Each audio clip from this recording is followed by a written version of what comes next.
Когато стане въпрос за Армения, съзнанието на всеки се изпълва с какви ли не връзки, станали част от всекидневието ни. Доколко тези думи са верни. Единственият начин да се провери е да се отиде на място. Земя, където са запазени някои от най-древните паметници на цивилизацията. Не толкова древен, но достатъчно стар, 40-годишният арменски коняк е сред чудесата тук. Но той се сервира след като тукашните кулинари омагьосат душата ви. Древните християнски паметници напомнят, че това е първата държава приела християнството за официална религия 301 години след Христа. А в парковете, изпълнени с хора, разбирате защо светът е вперил поглед към Шер и Ким Карандашан.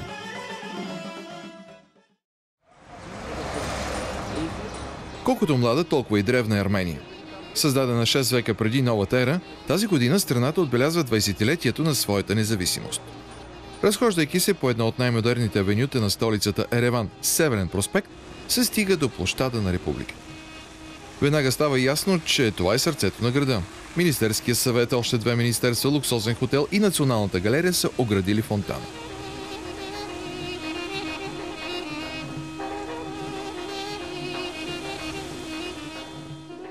Това е сред любимите места на младите хора, които са превзели всички централни места на града. Младите са като водата тук навсякъде. Една от емблемите на Ереван, това са чешмичките за кристална планинска вода. Казват, че били 2750 на брой и са издигнати през 1968 година по повод 2750-тият рожден ден на столицата. Няма начин да не почувствате душата на камъка. Той е навсякъде и се използва както за луксозни билдинги, така и за най-обикновени жилища. Камъкът променя цвета си подобно на барометър. Най-красив е, когато огрее ярко слънце. Това е и най-подходящото време да разгледате барелефите по стените на Министерството на комуникациите. Наред с соцсимволите, които имат доста практичен и конкретен характер, ще откриете животни, плодове и други, които разпръскат своята светлина над площада.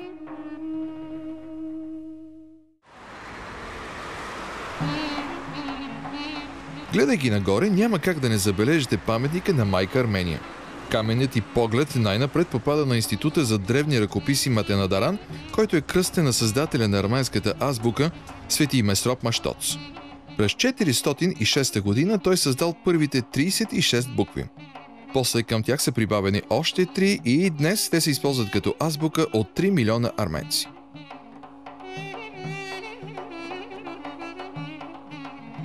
Зад вратите на импозантната сграда се крият несметни писмени богатства и това прави една от най-посещаваните в Ереван. Вкаменени книги от пергамент, които датират от 6 век, а до тях се намират първите в света книги от хартия, както и специфичните бръмбари, които са използвани в древността за получаването на червена боя.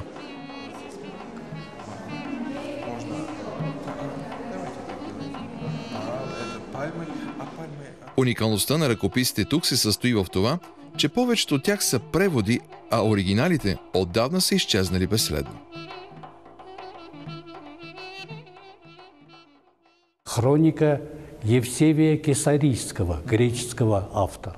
Хрониката на Евсевий Кесарийски, това е гръцки автор, тя съществува единствено на древноарменски, защото гръцкият оригинал е изгубен. Трудове, които са преведени през 5 и 6 век, предимно философски ръкописи. Сред тях са трудовете на Филон Александрийски. Това са 7 от общо 14 изцяло преведени трактата от тази древногръцка школа. Всичко, което е съхранено днес, е единствено на древноарменски. И докато туристите не откъсват очи от витрините, зад вратите кипи усилен труд. Реставраторите се борят за спасяването на всяка една буква. Преди векове са използвали само естествени бои, които днес възкръсват в целия си блясък.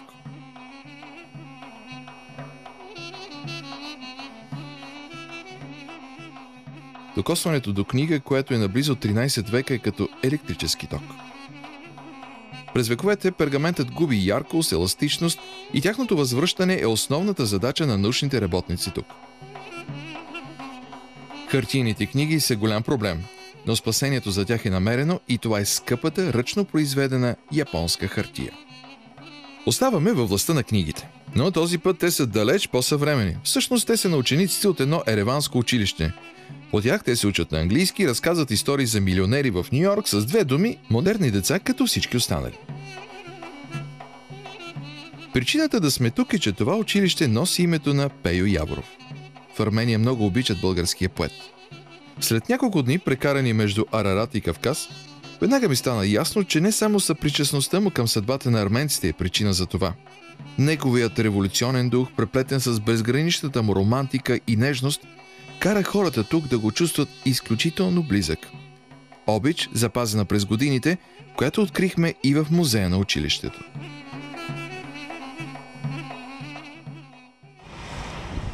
В Армения, колкото по-назад се връщаш, толкова повече неща откриваш.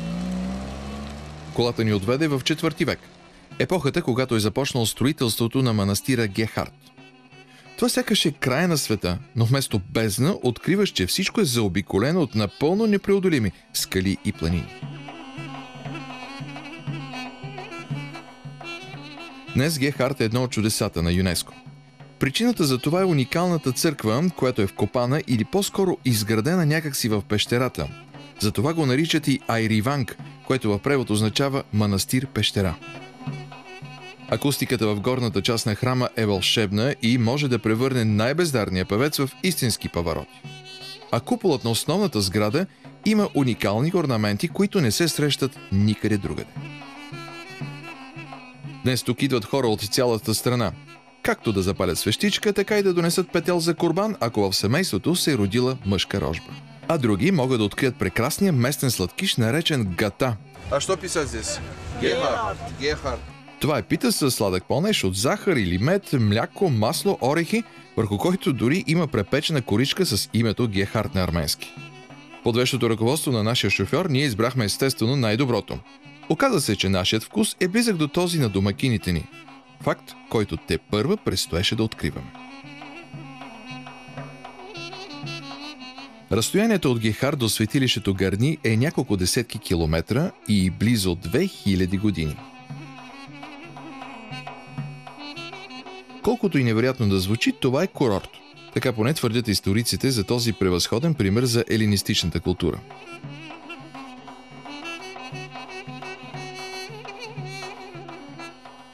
Предполага се, че преди десетки векове тук са отмаряли арменските царе.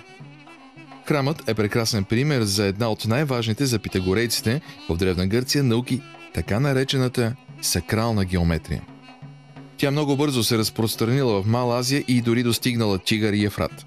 При нея връзката между числата пресъздава отношенията между космоса, боговете и хората. Сакралната геометрия в храма в Гарни може да бъде открита навсякъде. Така, например, 9 стъпала водят напред към подиума или по-точно към рая. 9 е равно на 3 пъти посвещеното число 3, което е всъщност символ на триединството, и още веднъж ще го открием в съотношението между диаметъра на тези колони, които виждате зад гърба ми, и разстоянието между тях. Съотношението е равно отново 1 към 3. Свещеното число на Вселената е 1 към 3, числото на триединството. При римляните това били Юпитер, Юнона и Минерва, а в Армения Арамаст, Анаит и Ваагн. Оказва се, че границата на нашите исторически търсения далеч не е 2000 години. В района на град Арени се произвежда най-хубавото арменско вино. Обикновенно ви предлагат или горчиво, или полусухо. Но недоброто питие привлича туристите на това място. Поне за сега. Тук е открито най-старото вино в света. Когато научих тази новина, без да се замисля, потеглих нагоре към пещерата, където се крие най-стария гроздов нектар. За съжаление, съдържанието на глинените съдове отдавна е изпразнено и се намира в модерни лаборатории, които се опитват да докажат теорията, че преди 6000 години местните се опитвали да произвеждат нещо като вино. Теорията не е напълно доказана, но има своите ревностни защитници. Сред тях е един професор от Калифорнийския университет в Лос-Анджелес. Той се нарича Григорий Арешян. Той твърди, че в намерените съдове е имало грозде, от което древните се произвеждали смес, подобна на вино.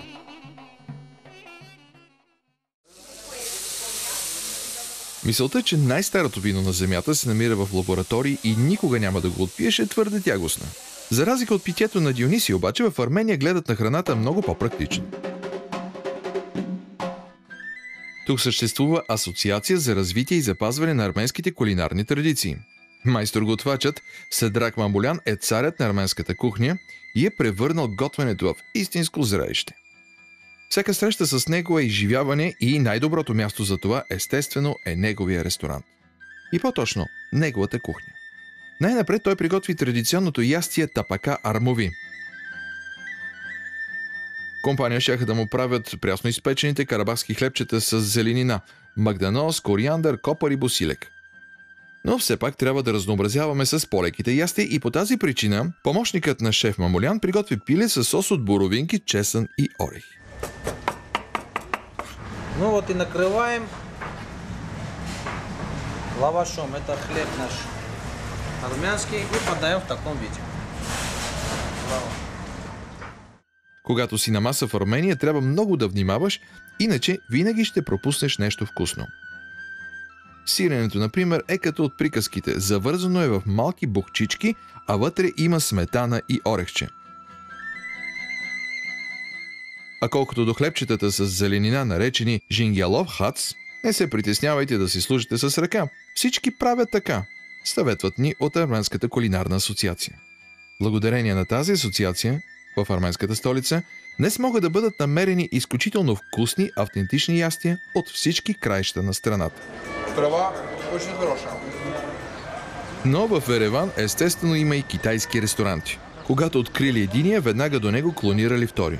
Оказа се, че това е нормална практика, дори и за легендарния коняк. От едната страна е Ной, а отсреща конкуренцията.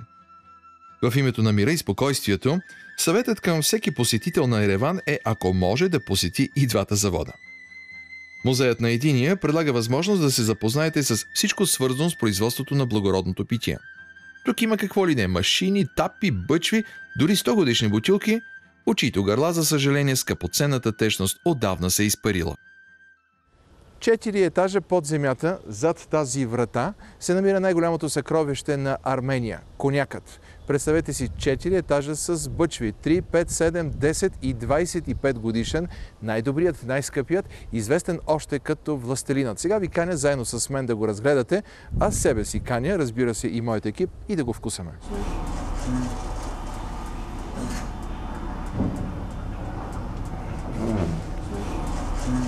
Някои от тези бъчви са толкова големи и тежки, че за да не се разпаднат под тежестта на течността в тях, те са допълнително укрепени. В тях има мадейра. Тя е бутилирана през 1924 година и тук се пазят някои от най-добрите реколти. За да влезете в по-тайните места е необходима, разбира се, и допълнителна екипировка. Арменските коняци се ползват с големи привилегии. Избата в Арарат е единственото място, където е провесено азербайджанското знаме. Бъчвата на мира ми убеди, че конякът наистина може да направи света много по-добър. Така наречената алея Шарл Азнавур е посветена на много известни личности. Всеки един от тях има тук своя бъчва и когато пожелае, може да си я вземе, но единственият, който се е възползвал от тази привилегия, е бил Уинстън Чърчил, който обожавал конякът Двин.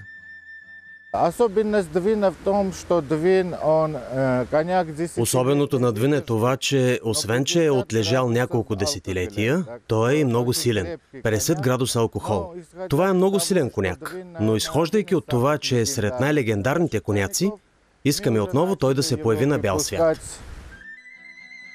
Когато посещавате конячен завод, най-отговорната част е дегустацията.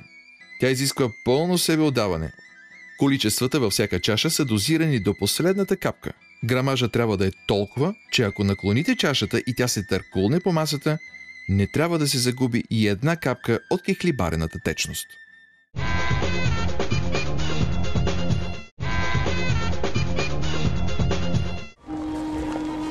Когато подготвях пътуването за Армения, държах много на това да бъда в Ереван на 24 април и да посетя мемориала на жертвите от геноцида в началото на миналия век.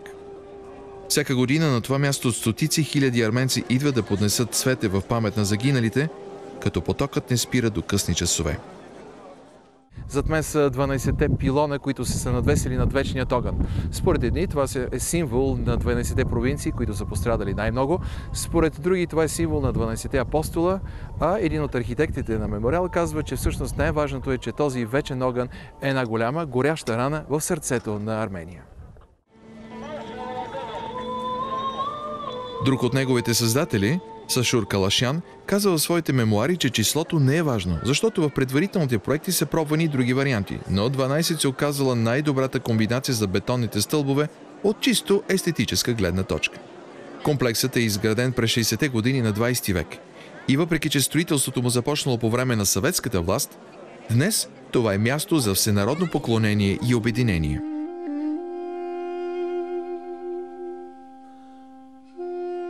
Казват, че в историята на Армения никога досега Велик ден не е съвпадал с този паметен за страната ден.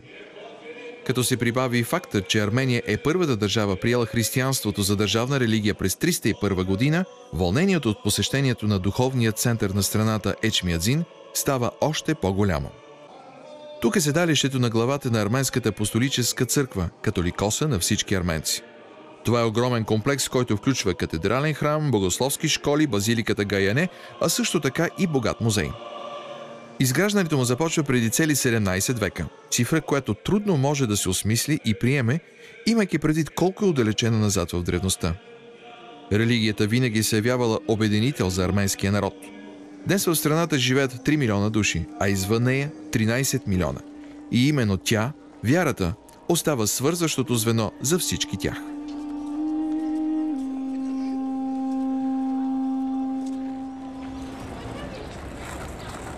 Армения е страна с изключително многобройно младо население.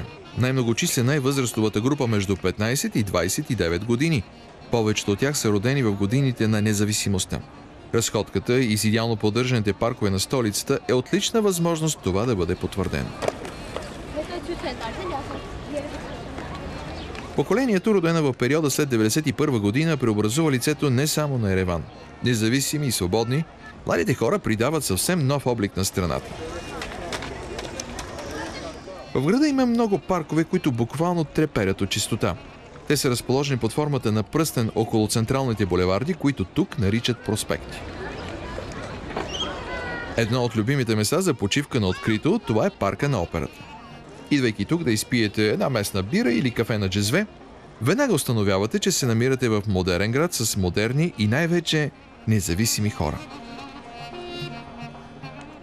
Връзките с миналото естествено съществуват, но едновременно с това се изгражда и нещо ново. Така, например, думата СССР се възприема единствено и само с усмивка, просто защото това е името на един от най-популярните сладоледи тук.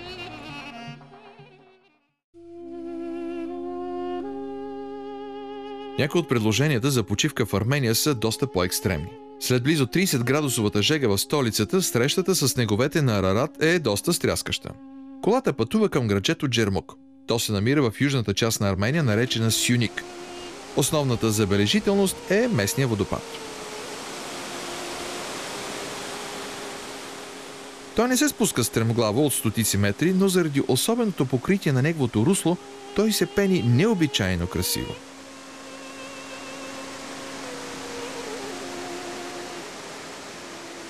По непотвърдени данни, това е идеалното място за изстудяване на бира тук. В Джербук има много, най-вече минерална вода и скали. Минералните извори тук са каптирани, като архитектурата на баните, където се отпива вода, напомня на така нареченото добро старо време. Всеки извор има означение за градусите, за да не се опарите. И след като дегустирате всички възможни варианти на минерална вода Джермук, за препоръчване е една разходка сред гората, където има какво? Естествено пак вода, водопади, скали и интригуващи скални скулптури на странни местни герои.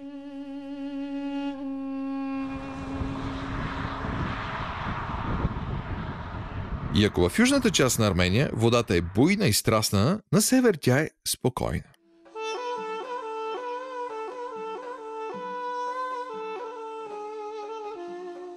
Страната няма излаз на море, но има Севан, Разположено на 1900 метра надморска височина, това е най-голямото езеро в региона.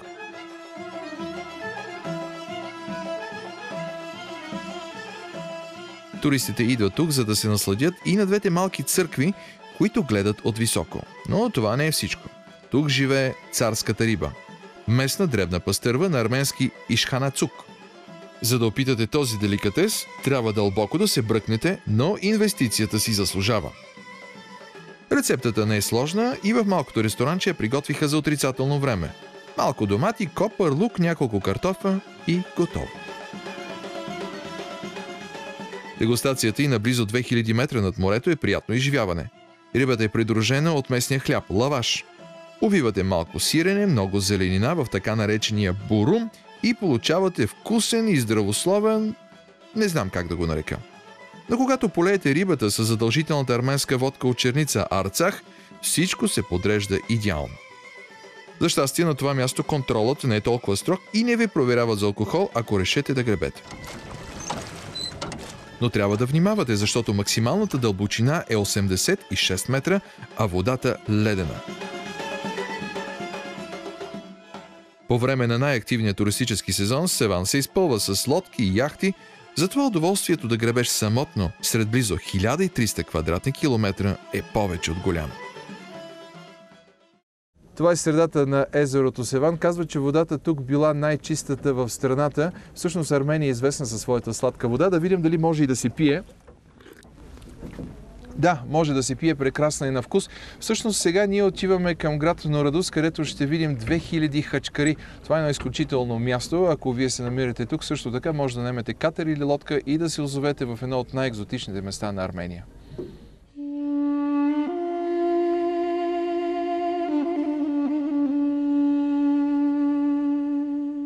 Много са думите, които научавате докато сте в Армения, но има една, която е задължителна – хачкари. Това най-често е правоъгълен издялан камък туф, на който има изобразен кръст.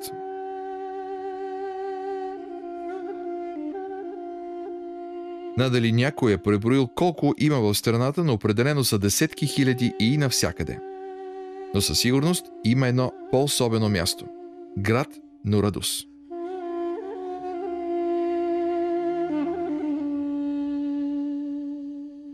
Определено местното действащо гробище е най-странното място, което посетих в Армения. Тук има над 2000 хачкари от преди много векове. В същото време усещането, че си на крачка от последния пристан на стотици хора, липсва. Тези камъни не винаги са имали религиозно предназначение. По време на царството Урату са били представени местни герои и дори цели истории, нещо като камени комикси. Днес такива сцени също могат да бъдат видяни. И ако не може да разберете всичко, не се притеснявайте да поискате помощ от децата. Те са готови да ви разкажат всичко, почти безвъзмездно, поне на 3 езика, освен руски и арменски.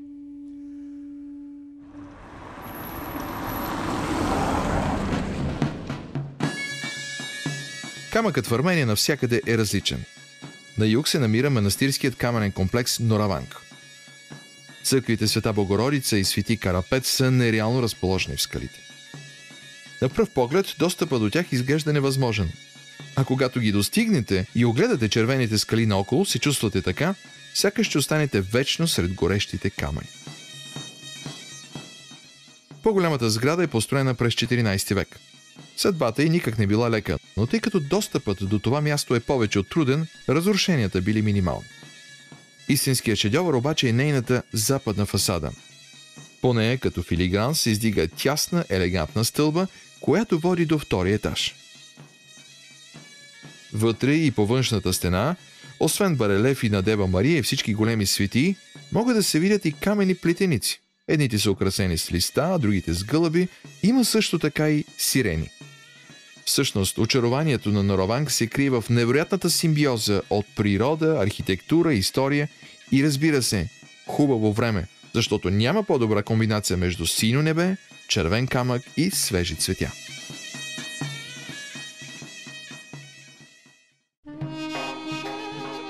Където и да се намира човек, не може да следва една единствена задача или цел. Попадаме на старата столица Арташат и голямата дупка или голямата тъмница. На арменски се нарича Хор Вираб. Това е едно от най-важните места за страната, защото заради него Армения приема християнството за официална религия в далечната 301 година. Преди 1710 години тук е имало единствено и само вкопана дълбоко в земята тъмница. Зад решетките, или по-точно под земята, 13 години лежал Григорий, който бил обвинен от тогавашния монарх. След убийството на няколко християнки, той се разболял тежка болест и познайте кой можел да го излекува. Естествено, Григорий. След като доброто дело било свършено и царят се оправил, между тях възникнала силна връзка, толкова силна, че най-накрая Григорий успял да убеди цар Трдат III не само лично той да приеме християнството, но това да се случи и с страната. 3 века и половина след тази случка на тъмницата била построена църква с висока камбанария. И ако преди години мястото било известно с мрака, днес, благодарение на изкусната архитектура, светлината е тази, която радва погледа. В основния кораб на сградата, която е от бял камък, в точно определен час, слънчевата светлина пробожда мрака и придава нереално усещане за красота и обем.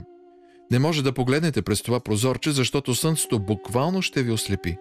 Затова пък, ако излезете навън и погледнете към библейската планина Арарат, ще онемеете. Съществува един световен стандарт, който е безпощаден в оценката си за културната и историческата стойност на даден паметник. Става въпрос за това, дали той е включен в списъка на паметниците на ЮНЕСКО. Манастирът Ахпат е един от 3 обекта на Световната организация в Армения. По пътя към него ние спряхме във високопланинското селище Ахтала, за да разгледаме местните забележителности. В двора на църквата Свети Василий се намира едно модерно произведение на изкуството. Това е паметника на брачните хълки. Казват, че момичета от цялата страна идват тук с надеждата, че ако се мушнат през бронзовите кръгове, в най-скоро време ще ли да си намерят половинка. Безспорната звезда в тази област, наречена Лори, е Ахпатския манастир.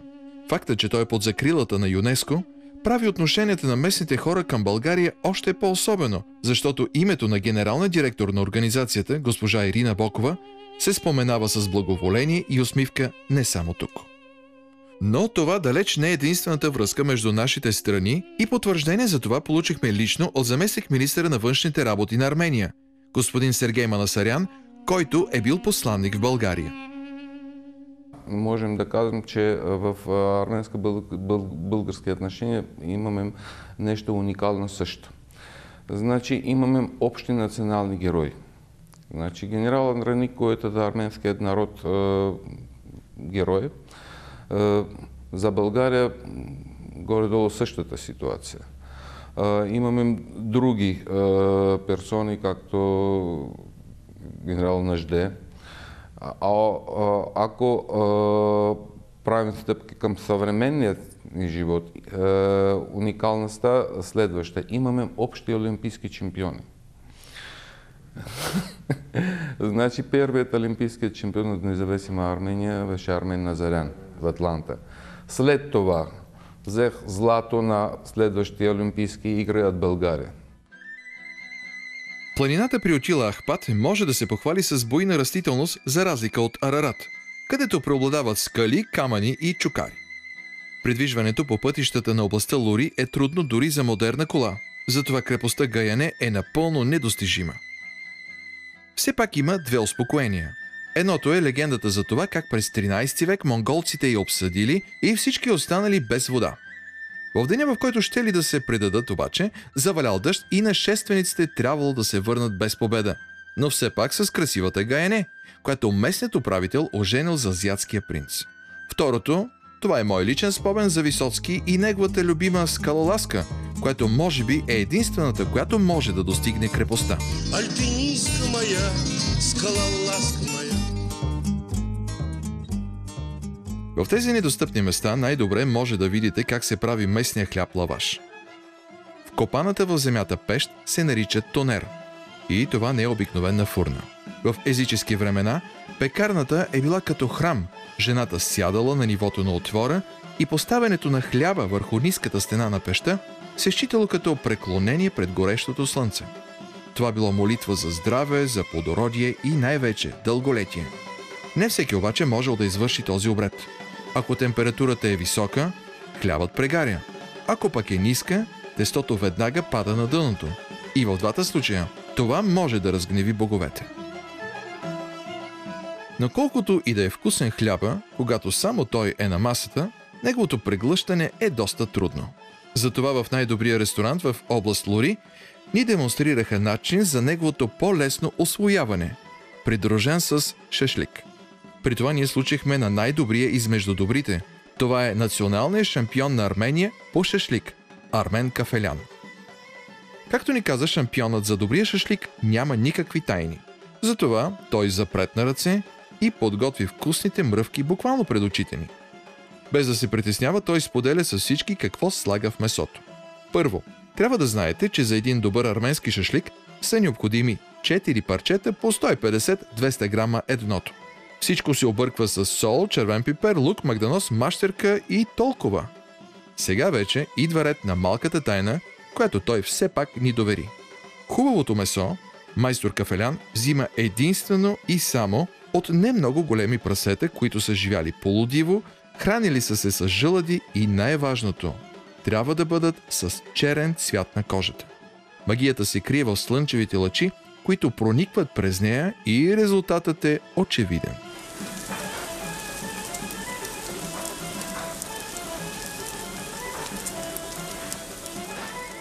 В Северна Армения има няколко неща, които не бива да пропускате.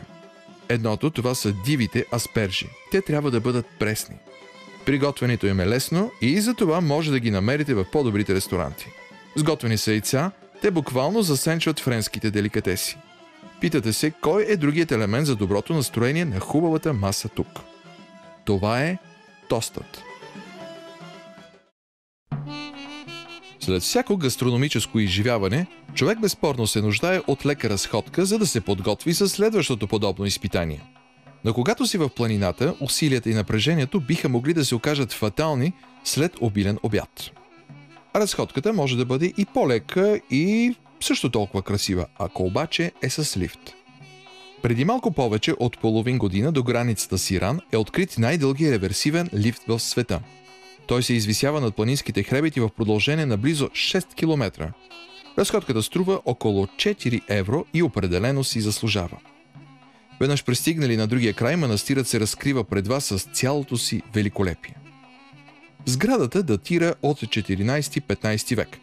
За съжаление не функционира, след като миналото столетие е пострадала сериозно при земетресение.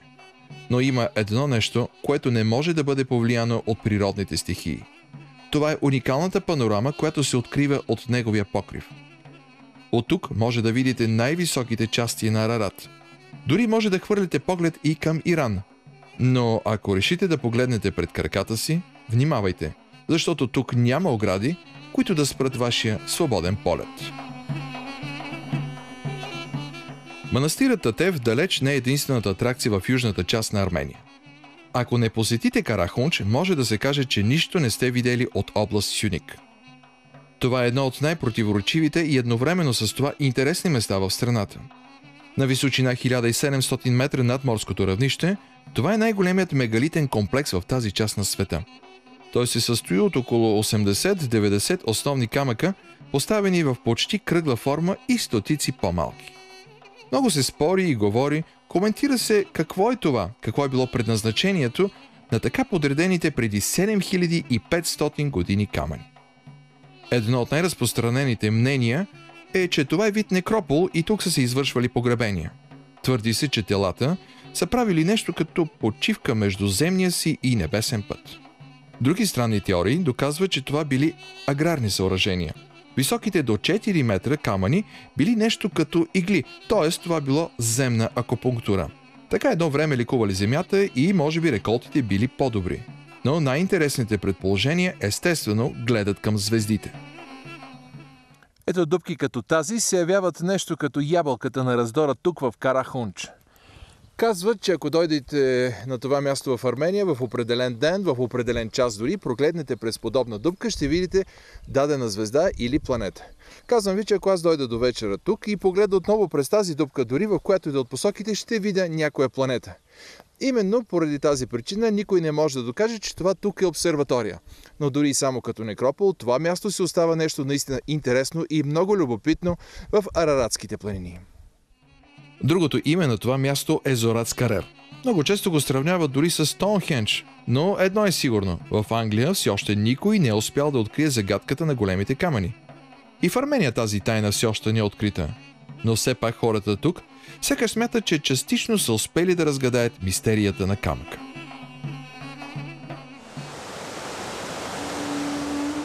Надали има друга страна по света, където от него могат да направят толкова много неща. Тук сякаш са успели да овладеят душата му и да впрегнат енергията й в нещо полезно. Доказателство за това беше поредният хотел, в който трябваше да нощуваме. Намираш се на границата между планината и водата, той сякаш е изваян от скала. Всичко в него, и фасадата, и оградата, и терасите, и подовите, и стените, и баните дори, бяха от най-различни и чудни камъни. Подобни бутикови хотели все по-често могат да бъдат открити в страната. Този специално съчетава твърдостта на камъка с мекотата на вълната. Създател на хотела е един от най-големите майстори на арменски килими. Той се нарича Джеймс Туфенкян и има множество магазини за супер луксозни килими в Северна Америка и в Европа. И след като натрупал солидно състояние, той решил, че е време да инвестира в родината си и създал верига от бутикови хотели. В тях, във всяко едно кътче, той искал посетителите да усетят корените му, но едновременно с това да се почувстват свободни и да продължат обичайния си ритъм на живот.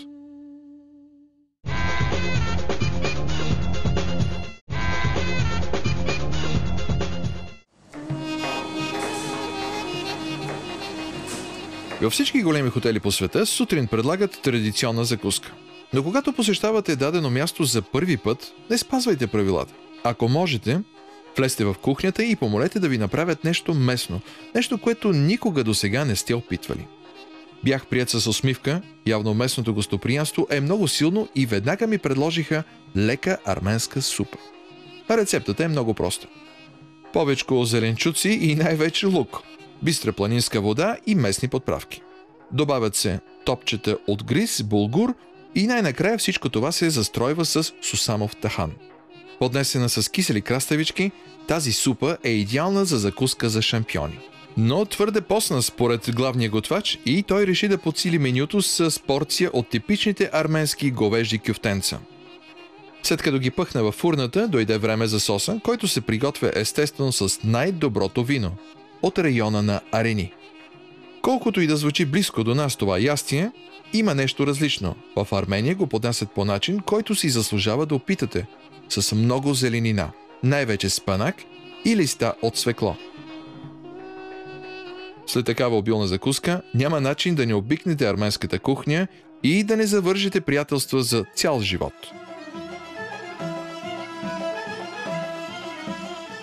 Не е трудно да бъдеш убеден, че храната е едно от чудесата на Арарат. За да й се наслади пълноценно, човек трябва за малко обаче да спре времето, да се отпусне и да се отдаде на почивка. В тази част на света почивката и удоволствието от живота са нещо много важно и хората знаят цената на свободните мигове.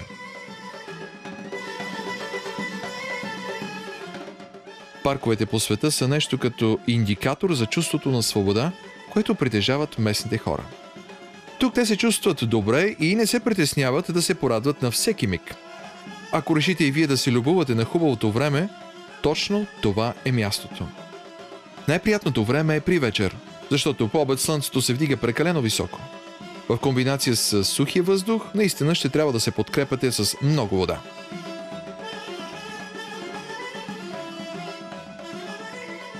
В един от най-слънчевите паркове в Ереван се намира паметника на популярния музикант Арно Бабаджанян.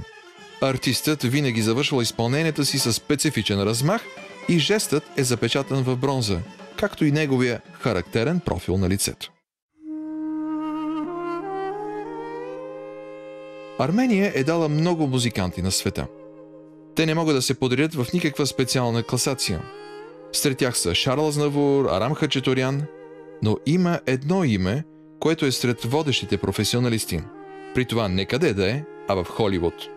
Неговите изпълнения са част от музиката на филми като Ронин, Сириана, Кървав диамант. Днес е все по-трудно да се срещне с него. Съвместните му проекти с музиканти от ранга на Питър Гебриел и Брайан Мей почти не му оставят свободно време. Това е Дживан Гаспарян. Звукът на неговия дудук разплака милиони зрители в сцената, в която Ръсъл Кроу тъгуваше по своята родина в Гладиатор. Именно работата му с Ридли Скот и композитора Франк Зимер е приятен спомен за него.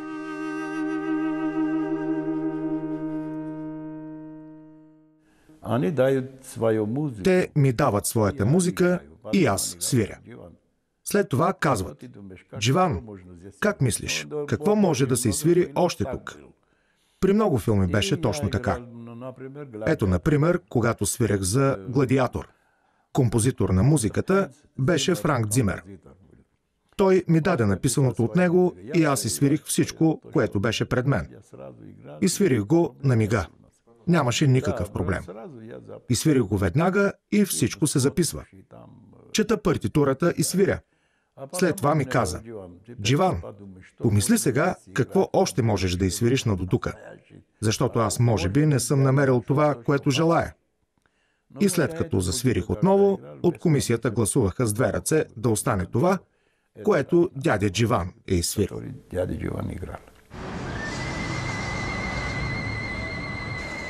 Друга интересна случка от живота на Дживан Гаспарян е за неговата среща с Сталин. Как получил часовник от него и след това го продал, за да купи на приятелите си пирошки и пиво. Това се случило през 1948 година. От същата тази епоха е една от най-интересните сгради в Ереван – Централният закрит пазар. Построен през 1951 година, на времето той приютявал всякакви продавачи. И днес търговците не са напуснали този храм, но сега преобладават всякакви сладости, които сте длъжен да опитате и да отнесете като сувенир от Армения.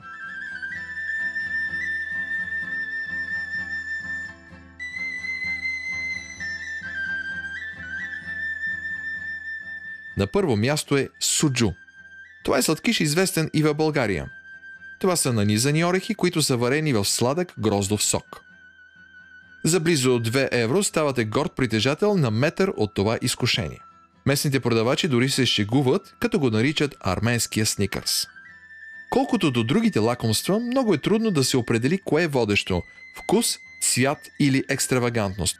Точно така, екстравагантност, защото едно е да си купиш захаросани круши, кайси или праскови. Но когато стане въпрос за домати, нещата наистина са много по-различни. А когато дойде ред дори на сладки пътладжани, пълнени с орехи, наистина може да се объркате.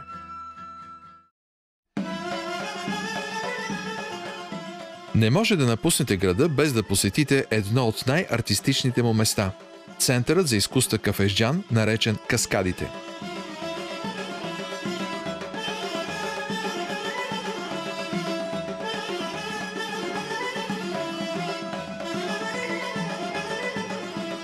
Посреща ви котката на световно известния колумбиец Фернандо Ботеро. Неговите пухкави творби могат да бъдат видяни също така в Париж и Ню-Йорк. Изграждането на комплекса започнало по съветско време, но след разделата с Русия всичко спряло. За щастие, американецът Джерал Кафеджан решил да инвестира в изкуство. Преди повече от 4 десетилетия идеята била да се изгради връзка между централната и северната част на Ереван.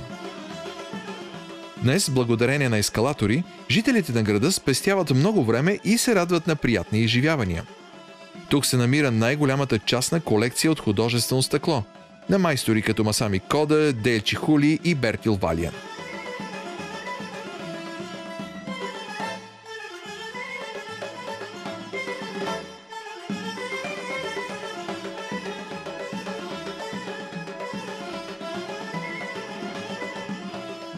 Екстравагантният колекционер представя и друга своя страст. Той събира модели, като този кораб, например, който има всички нужни части, като истинския, или парен локомотив, при който въглищата не са бутафорни, а задвижат реален мини-двигател. И все пак страстта на Кафежджан остава стъклото. Любимата му творба, зеленото око на пирамидата на Станислав Либенски, изпраща посетителите със светлината, която крие в себе си голямото изкуство. Изпрати и нас към последната ни среща в Ереван.